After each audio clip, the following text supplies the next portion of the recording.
사장님 부르셨습니까? 오, 최 부장. 아까 영어 실력 제법이던데 다시 봤어? 과찬이십니다. 아니야. 근데 자네도 서초동 비밀과에 받았다면서? 아니 그걸 어떻게... 정말 소문대로 한 번만 만나도 말문이 확 트이나? 역시 듣던 대로입니다. 10분 만에 터졌습니다. 김병희, 박이사의 자네까지 나도 소개해주게. 당장. 16년간 은밀하게 진행됐던 서초동 비밀과에 이제 당신 차례입니다. 지금 바로 검색창에 스피킹 솔루션을 검색하세요.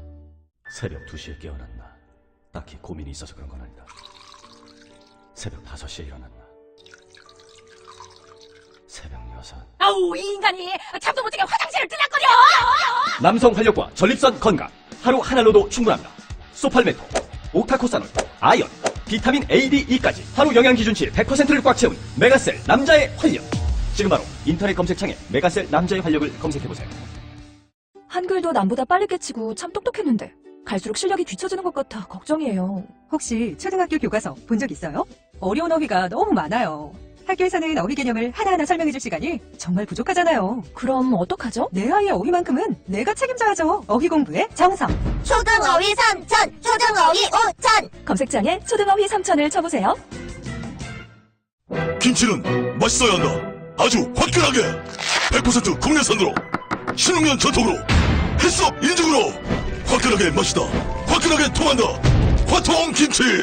배추김치, 알짜김치, 총각김치, 깨드김치, 깍두기도 화통. 검색창에 화통김치. 하하하하하하하. 아우 맛있어.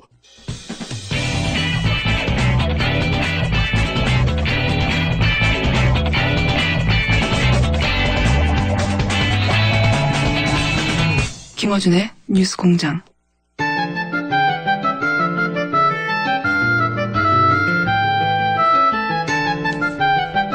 자, 요 바로 앞 시간에 민주당 원내대표 경선하는 두 분 연결했더니 안 싸워가지고 너무 심심했습니다. 그 심심함을 이번 코너에서 날려드리겠습니다. 정의당의 노회찬 원내대표 나오셨습니다. 안녕하십니까? 네, 안녕하십니까? 네, 기다렸습니다, 이 시간을. 저도 기다렸습니다. 많은 분들이 기다리고 있고. 대선 이후 첫 시간이니까 간단 총평부터 한번 해볼까요?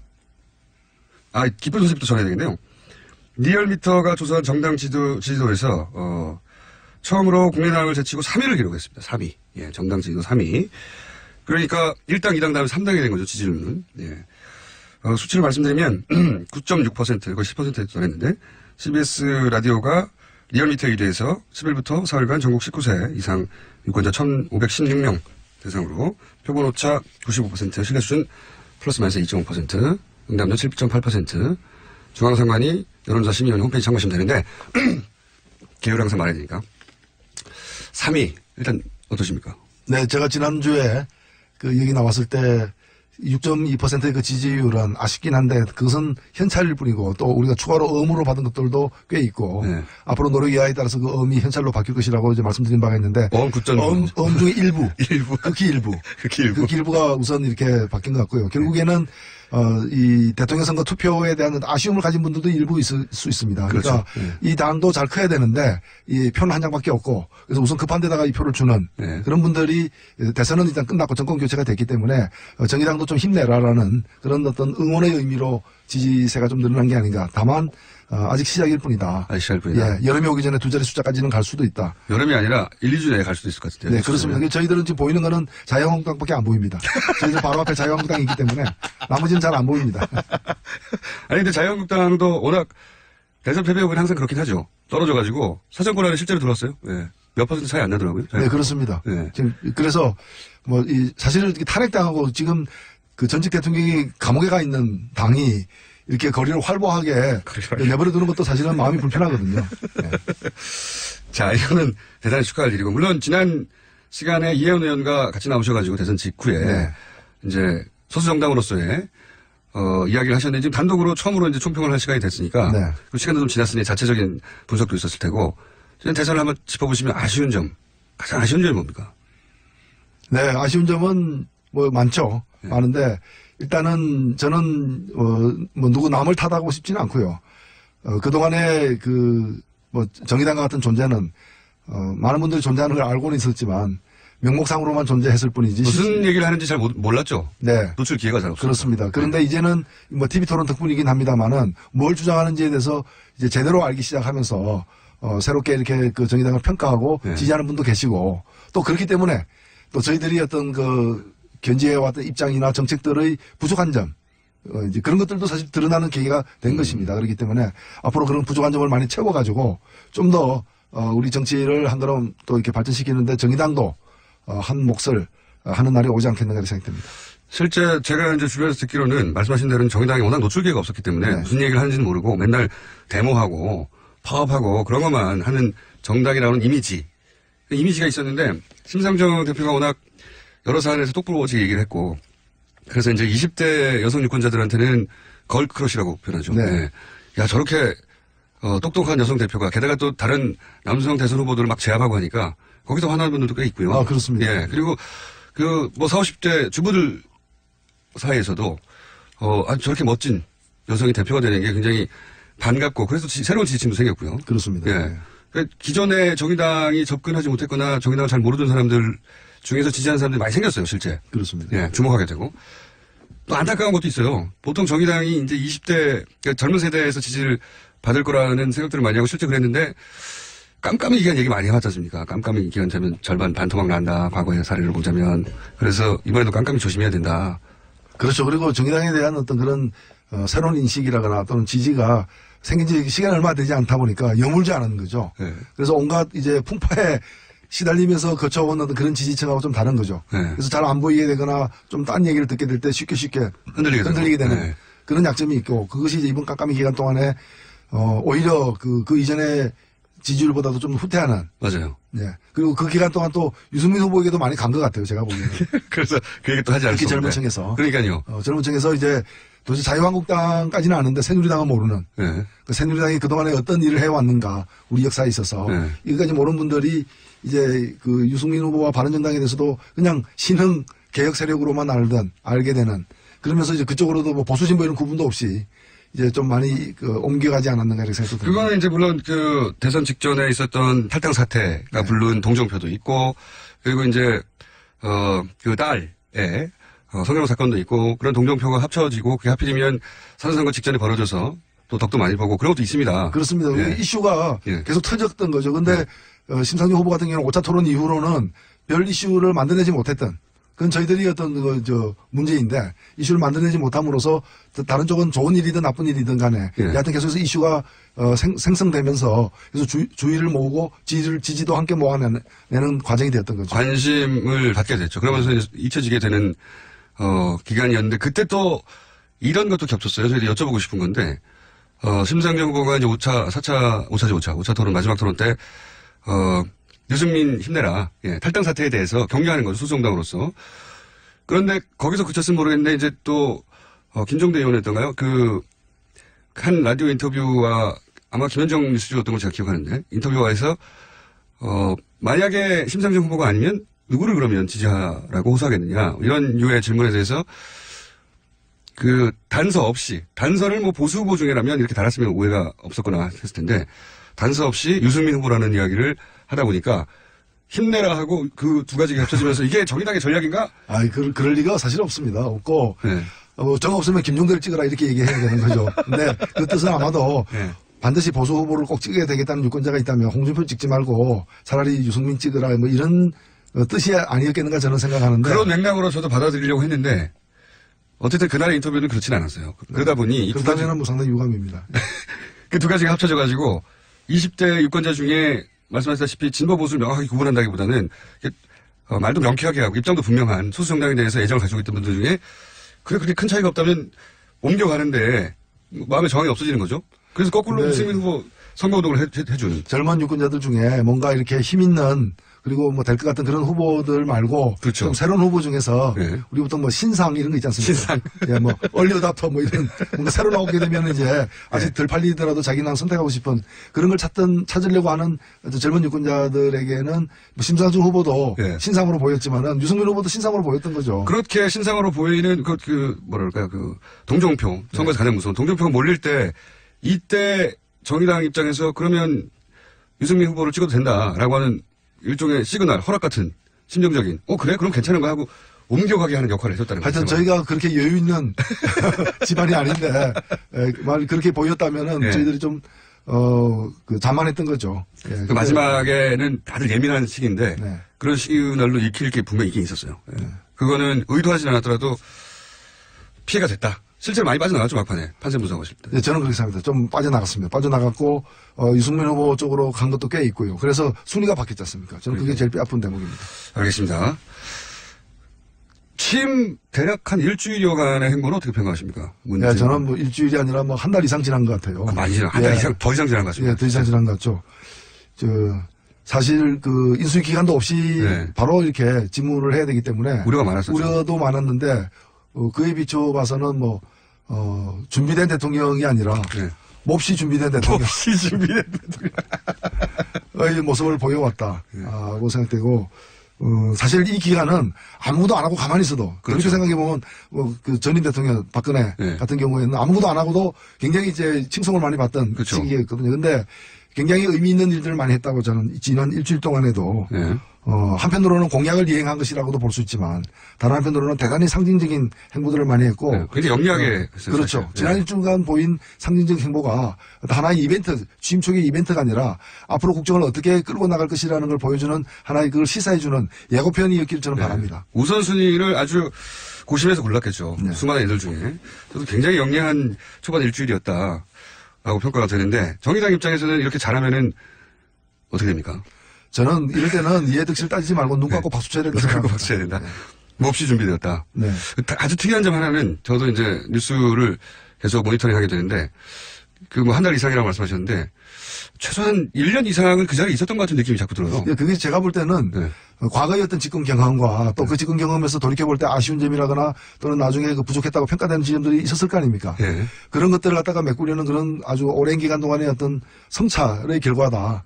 그리고 밖에서 보는 사람들은 잘하네, 생각 이상으로 잘하네 이렇게 보일지 몰라도 당사자들은 아마도 지금 이 순간도 살 얼음판을 걷는 그런 심정으로 한 보 한 보를 내딛고 있는 게 아닌가. 특히 오늘 새벽에 양정철 전 비서관이 이제 입성하지 않겠다라고 이렇게 발표한 것에서도 보면은 제가 볼 때 입성한다 그래서 아무도 욕 안 할 텐데. 큰 문제가 없는데도 불구하고 대단히 조심하는구나. 그런 이제 좀 그런 이제 여러 가지 사려 깊은 그런 태도가 또는 고뇌가 엿보이는 것 같아요. 좀 안 됐다는 생각도 듭니다. 왜냐면은 한 10여 년간 고생했단 말이죠. 네. 가까이서. 그리고 이제 다시 청와대에 들어가든 혹은 중요한 자리를 맡아도 아무도 비난하지 않을 텐데 워낙 하도 삼철 이야기를 언론에서 많이 해왔다 보니까 스스로 조심하는 거죠. 스스로. 과도하게. 좀 안 됐다는 생각이 듭니다. 저는. 네, 다 사필 규정이기 때문에 보답이 있을 거라 생각됩니다. 그건 사필 규정이 아니지 않습니까? 잘못했을 때 나중에 혼나는 게 사필 규정인데. 알겠습니다. 보답이 있을 것이다. 이건 어떻게 평가하십니까? 다른 당들 있지 않습니까? 네. 가장 먼저는 안철수 전 후보가 전 대표라고 해야 되겠네요. 전 후보는 너무 이상하니까. 전 대표가 한 5일 만에 이제 5년 후에 다시 도전하겠다는 선언, 지나치게 빨랐던 것 같은데 하여튼 그런 선언도 있고, 그다음에 자유한국당은 강한 야당이 되겠다라는 선언도 있고, 국민의당 입장에서 바른정당과 연대 얘기도 막 나오고, 하여튼 물밑에서 여러 가지 얘기가 나옵니다. 그런 현상들 혹은 각각의 행보에 대해서는 어떻게 평가하십니까? 예, 아무래도 집권당이 이제 정해졌고, 그러기 때문에 나머지 특히 야당 세력들 중에서 새로운 어떤 정치 구도를 짜는데 좀 더 유리한 어떤 위치나 또는 이제 그 세력의 확장을 갖다가 시도하는 건 충분히 있을 수 있는 일이라 생각되고요. 또 예를 들면 바른정당하고 국민의당에서 당론은 아니지만 각각의 당에서 일부 세력들이 통합을 추진하는 것도 그만큼 정체성이 한쪽은 민주당에서 나온 세력이고 한쪽에서는 새누리당 자유한국당에서 나온 세력이긴 하지만은 그만큼 또 정체성이 유사하다는 데서 이제 나온 발상으로 보여지고, 그러나 또 다른 한편으로는 과거 역사성 이런 것 때문에 또 통합이 쉽지만은 않은. 당대당은 아니어도 의원 단위에서 움직이지 않을까요?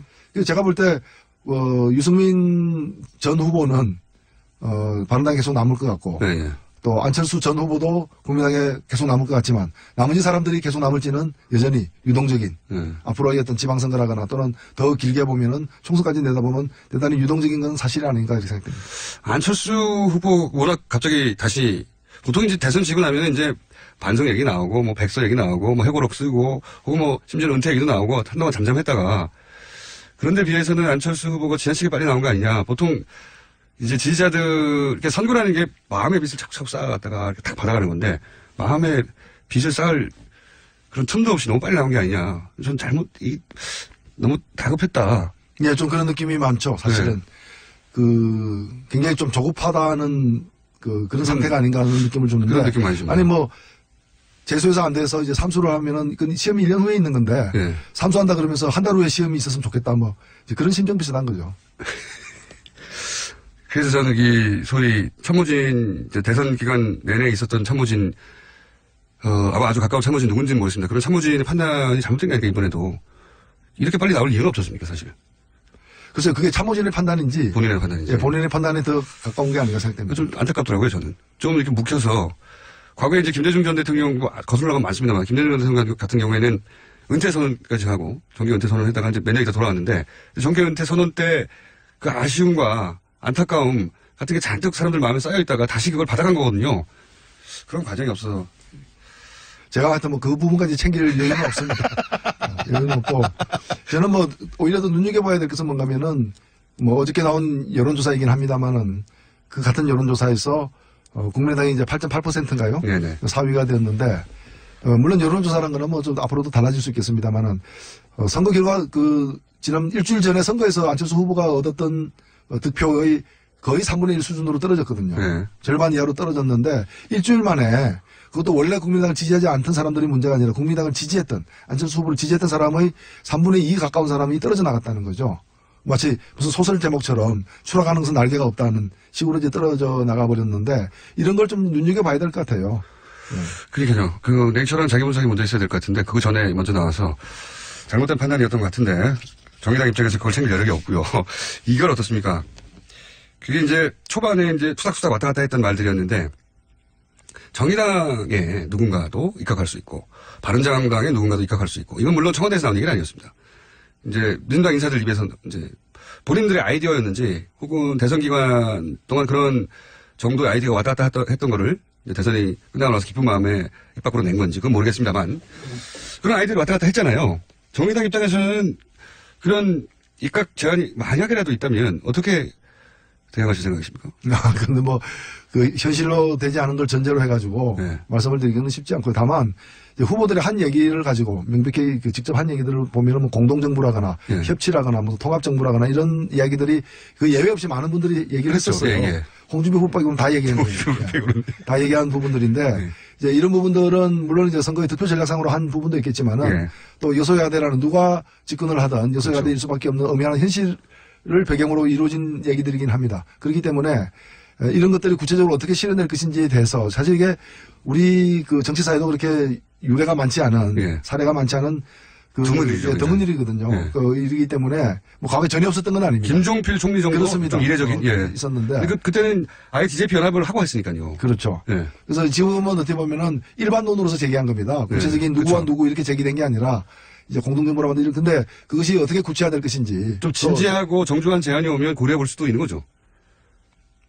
물론 그렇습니다. 물론 그렇습니다만 그걸 어떤 경우에도 안 한다라거나 이렇게 얘기할 수는 없는 것인데, 정의당 입장에서는 선거 과정에서도 얘기가 됐고, 저는 그 전부터도 얘기했습니다만은, 예를 들면 어떤 정치 개혁 이런 것을, 굵직굵직한 정치 개혁 사안 이런 것을 가지고서 힘을 합하는 예. 선거제도를 바꾼다거나, 예.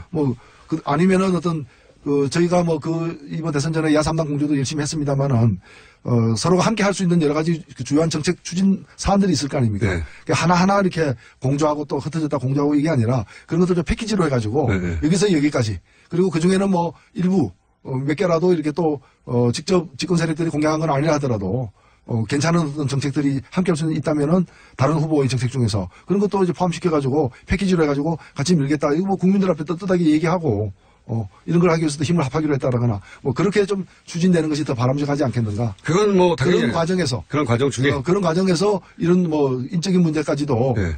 반드시 포함되어야 된다는 건 아니지만 그럴 수도 경우에 있다. 따라서 포함될 수도 있고 그렇게 되는 것이 좀 더 바람직한 방식이 아니겠는가 생각됩니다. 그럴 수도 있겠네요. 과거에 이제 이런 얘기를 드리는 이유 중에 하나가 과거에 노무현 정부와 당시 이제 민주노동당 관계가 그다지 세련되지 못했었잖아요. 예. 그렇죠. 예. 아쉬운 기억으로 많은 사람들이 남아있으니까 이번에는 좀 더 세련되고 멋진 어떤 협력 관계를 맺을 수도 있지 않을까. 그래서 그 당시에도 제가 예. 물론 이제 집권 초기는 아닙니다만은 당시 대통령께서 이제 대연정을 예. 가지고 뭘 하겠다 했을 때 사실 그게 당시 한나라당에 의해서 수용될 가능성이 누가 보더라도 적었거든요. 예, 예. 뭐 그 자체도 이제 평가할 지점이 여러 가지가 있겠지만 차라리 소연정하자. 민주노동당. 그러니까 소연정해도 나름대로 힘이 되기 때문에 예. 그래서 그 당시 민주노동당이 내걸고 있던 몇 가지 정책 사안들을 또 수용하는 방식으로 해서 뭐 소연정은 어떠냐라는 제가 그 제안했다가 당에서도 상당히 좀 곤란한 지경에 놓이게 됐는데. 잘 모르시겠지만은 노회찬 대표가 당에서 비주류입니다. 그렇지 않습니다. 완전 주류는 아니시잖아요. 제가 뭐 술을 자주 먹지 않기 때문에 주주는 아닙니다만은. 여하간. 그래서 이제, 이번에는 좀, 실제 좀 세련되게, 그리고 그게 어떤 자리인지 모르겠지만, 인적인 관계에서도 협력하고 그런 모습을 보여주면 사람들에게 훨씬 더, 저는 정의당 입장에서 굉장히 좋을 것 같거든요. 이게 단순히, 위에서 아래로 우리한테 자리를 하나 주는 거야? 이런 식으로 받아들일 게 아니라, 현실 정치 세력으로서 집권 능력이 있다는 걸 실제 장관 자리든 뭐든 행정으로 보여주는 것도 필요하잖아요. 예, 정치는 생물이기 때문에, 예. 뭐는 어떤 경우에도 안 된다, 절대로 안 된다라는 용어는 정치에서는 없는 거죠. 다만, 그것이 의미를 갖기 위해서는, 거기서. 자리 하나가 아니라. 예, 네. 그렇죠. 자리 오히려 하나가 자리보다도 정책이나 이런 게 더 중요할 수도 있다는 말씀입니다. 자리가 훨씬 상징적입니다. 조국 민정수석 보십시오. 예. 예. 사람 한 사람 인선하는 것으로 갖는 상징성이나 파워가 굉장히 크거든요. 정책을 연대하고 협치해 나가는 것도 굉장히 중요하고 실질적인데. 그거야 누구에게나 조국은 잘 돼야죠. 예. 조국 민정수석 선임에 대해서는 어떻게 생각하십니까? 제가 SNS에도 그런 글을 썼는데, 사실 조국 교수는 오랫동안 저희 이제 10년 이상 저희 후원회장이었어요. 예. 그래서 사실 그렇게 민정수석이 되면은 제 후원회장을 계속 맡을 수가 없잖아요. 예. 그래서 저는 이제 훌륭한 후원회장을 잃었지만, 사실 문재인 정부는 최고의 민정수석을 얻은 셈이다. 어떤 의미에서 최고라고 생각하십니까?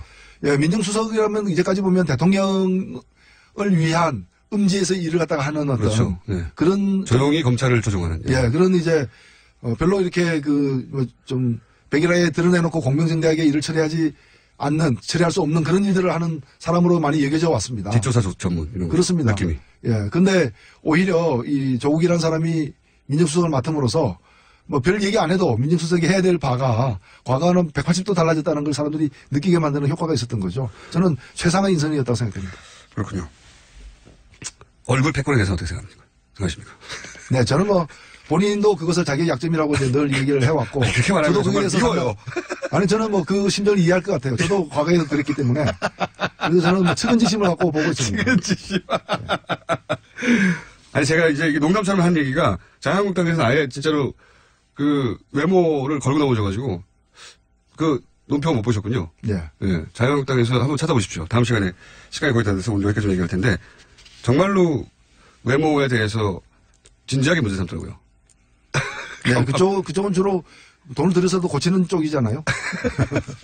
하여튼, 오늘 여기까지 해야 될 것 같은데, 혹시 본인에게 장관 제안이 온다면, 지나가는 얘기처럼 제가 여쭤보는 건데, 마지막으로. 고심 끝에 수락 이런 건가요? 예, 궁금하시죠? 다음번에 얘기하겠습니다. 알겠습니다. 지금까지 정의당의 노회찬 원내대표였습니다. 감사합니다. 네, 감사합니다.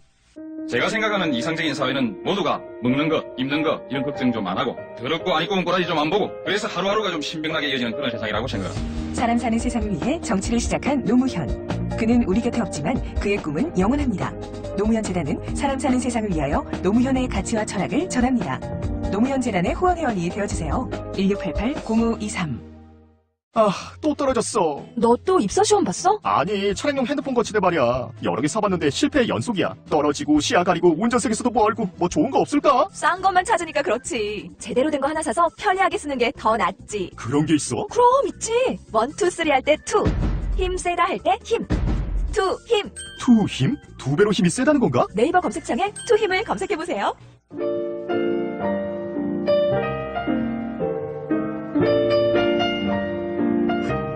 불친절한 AS. 노회찬 대표는 항상 얘기해줬습니다. 나오면 문자가 쏟아집니다. 예. 깍! 이런 문자도 오고요. 예. 감탄사입니다. 그냥 깍! 와우 기다렸어요. 이런 것도 있고. 벌써 다음 대선 출마 선언한 사람도 있는데 노 대표님도 출마 선언하시죠? 이런 문자도 있고요. 예. 그리고 노승일 부장 한번 불러주세요. 이완영 의원이 고소를 했다는데, 위로가 필요한 것 같습니다. 변호사 비용을 안민석 의원 페이스북에서 모금한다는데, 저희도 한번 부르겠습니다. 네. 자, 그리고 이제 저하고 관련된 문자. 제가 이제 채식 사찰 감찰관 비서관 하겠다고 했더니, 폴란드가 육식 선진국이라고 문자 보내시는 분이 다시 한번 문자를 보냈습니다. 폴란드가 육식 선진국인 이유는 1kg 돼지 목살이 3,000원에 구매가 가능합니다. 천국이네요. 채식 사찰관으로 육식 정책을 발휘해 주시죠. 네. 그렇죠. 정부도 법안을 발의할 수 있죠. 네. 다만 정육부 장관이 아직 신설이 안 된 관계로 제가 기다리는 중입니다. 자, 딸이 혼자 텔레비전을 보다가 사자다 하길래 봤더니 공장장이 나왔네요. 네. 동물이란 얘기인가요? 여기까지 하겠습니다.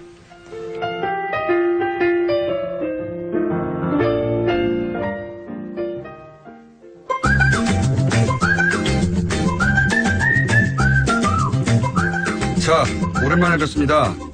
대선 기간 동안 퇴출당하셨죠, 잠정. 하도 이슈가 많아서 오랜만에 나왔으니까 제가 또박또박 두 번 불러드리겠습니다. 칼 플라니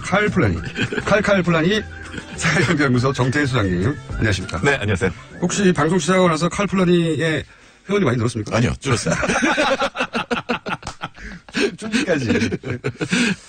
그러면 칼 플라니 사회경제연구소는 가입을 하고 회원이 된 다음에 회비로 운영되는 곳이죠.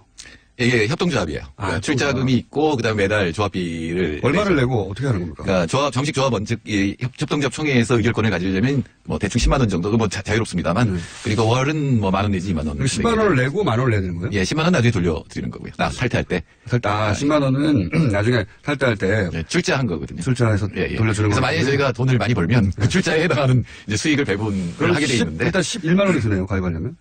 네, 그렇죠. 예. 네. 그러니까 안 되는 겁니다. 그렇죠. 그래서 이제 회원 제도가 있어요. 그냥 일반 회원? 예, 그러니까 마치 이제 주주총회에서 무의결권처럼, 그거는 이제 월 10,000원 내지 2만원. 월 10,000원 내고, 거기서 무슨 정보가 있어요? 제가 처음 물어보는 그러니까 이게 이제. 이렇게 오래 하고 나서. 이제 조합원들한테는 저희가 굉장히 죄송한데, 저희가 하는 게 이제 책을 내거나, 보고서를 써서 이제 발표를 하는 건데, 그건 조합은 아닌 사람 다 볼 수 있거든요. 그러니까 조합원만. 공공재거든요. 조합원만 볼 수 있는, 예를 들어서 보고서를 좀 더 신속하게 볼 수 있다는 건가요? 예, 물론 더 신속하긴 볼 수 있는데, 그걸 프레시안이라고 하는 경제 협동조합 언론이잖아요. 네. 그래서 이제 조합원만 보는 코너를 만들고, 유명 필자를 집어넣는데, 별 효과가 없었어요. 그래요? 예. 그러니까 사실은 여기 돈을 내시는 분은 특별히 조합에서 내가 이익을 본다기보다는 이 조합을 지원해서 사회에 좀 더 도움을 주겠다. 이런. 좋은 보고서가 나오게 도와주고. 예. 혜택을 좀 만들어주세요. 그래서 혜택을 만들어야 되는데, 지금 제가 했던 게 이제 원래 토론회를 하면서 조국 교수를 데려다가 얼굴을 보여주고 이런 거 했는데 이 사람이 이제 수석이 됐기 때문에 상품을 새로 개발해야 됩니다. 그러니까 가령 김어준 총수가 우리 원래 토론회 나와주시면. 싫습니다, 그거는. 그 다음에 수석 들어갈 수도 있어요. 그럼 싫고요. 저는 정육부 장관만 원하는데 신설이 5년 내에 안 될 것 같아요. 네, 영원히 안 될 것 같아요. 어쨌든 칼플라니 사회경제연구소는 10,000원의 회비를 받고, 각종 경제보고서를 미리 받아볼 수 있는 혜택이 주어지는 정태수 소장님이 운영하시는 곳입니다. 자, 오늘은, 제이노믹스라고 아마도 문재인에서 제이를, 뽑아서 제이노믹스라고 하나 봅니다. M노믹스가 아니라. 왜 제이노믹스인지 모르겠는데. 네, 그겁니다. 제인에다가 노믹스 붙인 거죠. 그러니까요. 이렇게 조어를 만들었는데 이 얘기 하기 전에, 정태수 소장님이 이제 노무현 정부 때 청와대에 계셨단 말이죠. 네. 그리고 나서 10년 만에 다시 많이 아는 얼굴들이 청와대에 입성한 걸 보셨잖아요. 네. 그 노무현 정부 출범 혹은 노무현 정부 초기와 지금 문재인 정부 초기의 유사한 점 차이점을 경험하신 분으로서는 어떻게 느끼십니까? 일단. 차이점은 첫날, 둘째 날 바로 청와대에서 커피 들고 나오면서 하는 것들이 TV로 나왔잖아요. 증세 없는 복지를 했죠. 증세 없는 복지. 요즘 유행어죠. 예. 이게 모르시는 분들을 설명드리자면, 헌칠한 사람들이 그렇게 청와대 사람들이라고 커피를 마시면서 거니는 모습을 보고, 그게 이제 기분이 좋고, 그래서 세금을 내지 않았는데 복지를 들어왔다. 그래서 증세 안구복지, 시각복지 이렇게 하죠. 유행어입니다, 요새. 근데 이제 물론 박근혜 대통령은 혼밥이었으니까 그런 걸 연출할 수가 없었겠지만 사실은 노무현 대통령도 비서관들하고 같이 밥 먹었고 같이 커피 들고 나왔는데 한 번도 연출된 적이 없거든요. 그때는 언론을 활용할 줄 잘 몰랐던. 미숙했던 거죠. 그때 나이도 그랬고 사실 언론을 좀 두려워했다? 언론과 뭔가 적대적 관계 또는 팽팽한 관계 이런 거를 많이 의식하고 있었거든요. 혹시 언론의 대통령이 어떻게 나갈까 이런 거 굉장히 걱정했거든요. 그리고 당시는 이제 당선되자마자 진보적인 매체들도 이제 감시하겠다라고 득달같이 나왔기 때문에. 뭐 감시와 언론의 사명이니까 그런데 네. 좀 더 여유롭게. 사실 지금 저는 문재인 대통령이 조국 수석이나 다른 수석하고 같이 걸어 나오는 모습 보면서 야 이거 오바마다 이거. 오바마 그렇죠. 예, 그런 느낌이 확 드는 거였는데 그런 정도의 여유. 네. 이제 여유가 느껴지신다. 그렇죠. 이거 두 번째 하는 거 훨씬 달라요. 10년 동안 여러 가지 생각했을 거고. 그다음에 대통령이 하는 첫 번째 행보는 굉장히 무겁고 중요한 게 돼야 된다라는 생각을 우리는 했었는데. 그때는 했었는데. 지금 굉장히 가벼운 것 같으면 핵심을 찌르는 것들. 그렇죠. 상징적인 거. 예, 가령 인천공항에 가서 비정규직을 정규직 전환한다고 하는 거는 네. 굉장히 큰 메시지를 보낸 거거든요. 절차적으로 앞으로 이제 과제가 많겠지만. 예, 굉장히 어려운 거지만 간다라고 하는 의지, 그렇죠. 방향을 보여준 거니까 네. 그런 것들은 대단히 잘하고 우리는 있다. 이리로 간다 하는 디렉션을 지시하는 거죠. 그러니까 네네. 뭐 세월호 관련해서 기관제 교사 딱 2명에게 해당되는 사안이긴 하지만 네네. 또 굉장히 상징적인 네, 거죠. 그렇죠. 네. 둘째 딸이 그걸 TV로 보더니 아빠 행여나 물 흐리지 마. 이렇게. 따님이 아빠를 정확하게 아시는군요. 근데 사회수석이 임명이 됐잖아요. 네. 뭐 저도 잘 아는 하승천 네. 수석이나 뭐 네네. 그렇게 썩 물이 좋진 않아요. 그래서 이미 우리 사회수석 좋지 않다는 거는 얼굴 예, 탕탕이라는 거. 얼굴. 그래서 사회수석들을 보니까 김수현 수석이나 이미 물 흐려졌다라고 제가 댓글을 달았더니 우리 둘째 딸이 또 달았어요. 그러니까 더 흐리지 마라. 여유 있어졌다. 그걸 가장 먼저 느끼시는군요. 네. 그리고 정책에 관해서도 그동안 노무현 정부 때 했던 게 있었고 그동안 갈고 닦은 게 있으니까 이제 정책이 아직 인수위가 없었기 때문에 큰 선이 짜여지진 않지만 이런 건 확실히 한다라고 하는 게 있거든요. 근데 5년 동안 할 수 있는 게 그렇게 많지 않아요. 생각보다. 예, 노무현 대통령은 큰 그림 그리는 거에 굉장히 신경을 많이 써요. 원래 시스템 매니아거든요. 그렇죠, 그렇죠. 근데 요 방향은 확실히 간다는 걸 지금 상징적으로 매일매일 보여주고 있거든요. 굉장히 엄선한 것 같아요. 네. 굉장히 많은 사안들이 있는데 그거 한꺼번에 다 할 수는 없으니까 상징적으로 이 방향으로 간다고. 네네. 가능하면 피부에 와닿고 작은 사안을 골라서 따박따박 내놓는. 근데 이게 사실 국정 방향을 정확히 보여주고 있다. 이게 이제 거창한 어떤 아젠다보다 훨씬 와닿거든요, 쉽게. 사람들한테. 이리로 가는구나, 이거는. 그래서 저는 굉장히 영리하다는 생각을 계속하고 보고 있습니다. 네, 그것도 이제 홍보 쪽도 지금 홍보수석이 그렇게 큰 역할을 하진 않겠지만 비서관이 없으니까 과거에는 상당히 언론을 의식하면서 행동을 했는데 이건 오히려 언론을 이용하고 언론을 활용하는. 잘 활용하고 예, 있죠. 예. 그런 면에서는 확실히 아까 우리 노회찬 의원은 몹시 준비된 이라고 얘기했는데. 몹시 준비된. 자신감도 있는 것 같아요. 편차도 있다 보니까 자신감에서도 여유가 나오는 것 사실은 지난 대선 때는 심상정 후보가 일찍 사퇴를 했기 때문에 제가 문캠에 가 있었거든요. 네, 그때 이제 만나자리에서 만났을 때 그때 문재인 후보죠. 후보가 한 얘기는 우리 초기에 너무 그러니까 참여정부 초기에 너무 몸을 사렸다. 이번에는 개혁을 확실하게 하겠다. 그러니까 1, 2년 동안의 개혁을 확실히 하겠다라는 얘기를 그때도 했었고 5년 전에 했었고 지금 보면은 확실히 그런 방향으로 지금 나가고 있는 것 같습니다. 자신 있게 하는 것 같아요. 네네. 자신감이 TV로 전해지다 보니까 대통령 한 지 일주일밖에 안 됐는데 대통령을 한 최소한 1년을 한 것 같은 느낌. 좀 반세 효과도 있어요. 네, 그렇죠. 바로 직전 대통령이 워낙 대통령으로서의 이미지를 망가뜨리고 나갔기 때문에 기본만 하는데 너무 잘한 것 같은. 예. 하여튼 뭐 그런 면에서는 운이 좋은 대통령이지만 사실은 객관적 상황이 굉장히 나쁘죠. 그러니까 경제 조금 좋아지고 있긴 한데 6개월 동안 이제 수출이 거의 뭐 2자릿수로 늘어나고 있어서 상황이 좀 풀리긴 하는데 나쁘고 경제는 전체적으로 나쁩니다. 굉장히 나쁘고. 경제 나쁜 얘기는 계속 해왔으니까. 그리고 안보도 아주 극단적인 치킨 게임에서 벗어났지만 여전히 북핵 위기라고 하는 미사일을 쐈기 때문에 그것도 중장거리 미사일을 쐈기 때문에 이걸 어떻게 해결하느냐가 대통령으로서의 성공을 아마 결정하게 될 것 같습니다. 근데 저는 이제 그런 생각도 합니다. 뭐랄까요, 유권자가 좀 바뀌었어요. 그러니까 노무현 전 대통령의 당선 이후 유권자하고 그 10년간 유권자들이 굉장히 학습도 많이 됐고 그러다 보니 저는 문재인 정부의 지지율은 쉽게 꺼지지는 않을 것 같다. 지지자들이 받쳐주는 면이 좀 있습니다. 네네. 네. 지금 뭐 잘하고 있고. 물론 초반에는 다 이렇게 칭찬받다가. 물론 그렇죠. 예, 3개월, 6개월 이내에 마구 공유받기 시작하고 빠지기 시작하는데. 근데 그러면서 쭉쭉 빠지잖아요, 원래. 근데 이번에는 쉽게 빠지지는 않겠다. 언론은 당연히 비판을 해야 하지만 그 비판에 상응하는 정도의 딱 지지자라고 말할 수 없는. 뭐 공장장 같은 언론이 많으면 뭐 그게 빠지겠습니다.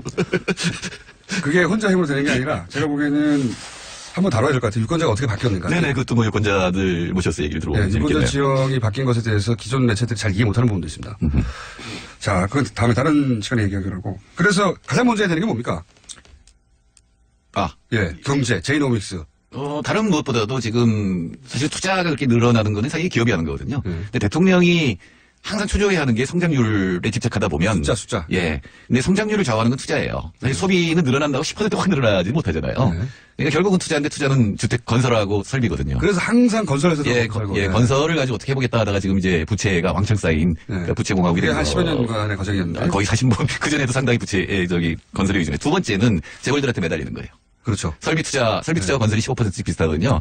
제발 설비 투자를 해달라. 그리고 재벌들이 재벌한테, 예, 재벌들이 원하는 거는 규제 완화라든가 자기들 뭐 그렇죠. 상속하는데 문제 되는 거 이런 것들 풀어달라고 하는 거거든요. 그러면서 이제 서로 그 관계가 맺어지는 거죠. 네, 그런데 문재인 대통령은 지금 일단 국민들의 소득을 늘려서 소비부터 풀어나가겠다는 걸 확실히 했거든요. 소득 주도 성장을 하고. 예, 내수가 이제 소비하고 투자인데 이제 소득을 늘려서 특히 일자리를 늘려서 가난한 사람들도 소비를 할 수 있도록 만들어서 일단 경제를 풀어나가겠다라고 하는 방향은 개발이 확실히 아니라. 확실히 자리 잡은 거라고. 그러면 보죠. 소득이 늘어나는 방향의 경제 정치를 어떻게 펴는 거죠? 지금 50조밖에 안 남았는데? 근데 제일 중요한 건 뭐냐면은 그냥 자산을 가지고 있는 사람들이 가져가는 돈이 굉장히 많아요.